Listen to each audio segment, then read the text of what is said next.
পশ্চিমবঙ্গের সিনেমা হুব্বা, যার কেন্দ্রীয় চরিত্রে অভিনয় করেছেন বাংলাদেশি অভিনেতা মোশাররফ করিম। আগামী ১৯ জানুয়ারি পশ্চিমবঙ্গে মুক্তি পাবে ব্রাত্য বসু পরিচালিত এই চলচ্চিত্রটি। একই দিনে মুক্তি পাবে বাংলাদেশেও। এমন ঘোষণা অবশ্য আগেই দিয়েছিলেন সিনেমাটির আমদানিকারক প্রতিষ্ঠান জাজ মাল্টিমিডিয়া। এবার তারা জানিয়েছে বাংলাদেশে মুক্তির অনুমতি পেয়েছে চলচ্চিত্রটি। শনিবার প্রতিষ্ঠানটি তাদের ফেসবুক পেজে লিখেছে, ১৯ জানুয়ারি আপনারা দেখবেন হুব্বা আপনার নিকটস্থ প্রেক্ষাগৃহে। সংবাদ মাধ্যম জাজের কর্ণধার আব্দুল আজিজ বলেন, অবশেষে আমরা চলচ্চিত্রটি মুক্তির জন্য অনুমতি পেয়েছি। বাংলাদেশে হুব্বা প্রদর্শনীতে আর কোনো বাধা নেই। আশা করি ক্রাইম থ্রিলার ভিত্তিক এই ছবিটি দেশের দর্শককে মুগ্ধ করবে।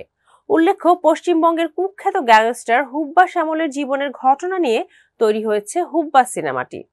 হুগলির দাউদ ইব্রাহিম নামে পরিচিত ছিলেন হুব্বা। খুন, মারামারি, মাদক চোরাচালান সহ নানা অপরাধ করতেন তিনি। অসংখ্য মামলার আসামি হুব্বা এক পর্যায়ে নির্বাচনেও দাঁড়িয়েছিলেন। বৈচিত্র্যে ভরা হুব্বা চরিত্রে কাজ করেছেন মোশাররফ করিম। সিনেমাটি প্রযোজনা করেছে ফ্রেন্ডস কমিউনিকেশনস। এতে পুলিশের ভূমিকায় আছেন পশ্চিমবঙ্গের অভিনেতা ইন্দ্রনীল সেনগুপ্ত। বিভিন্ন চরিত্রে অভিনয় করেছেন পৌলমী বসু, শ্রাবণী দাস, সৌমিক হালদার প্রমুখ।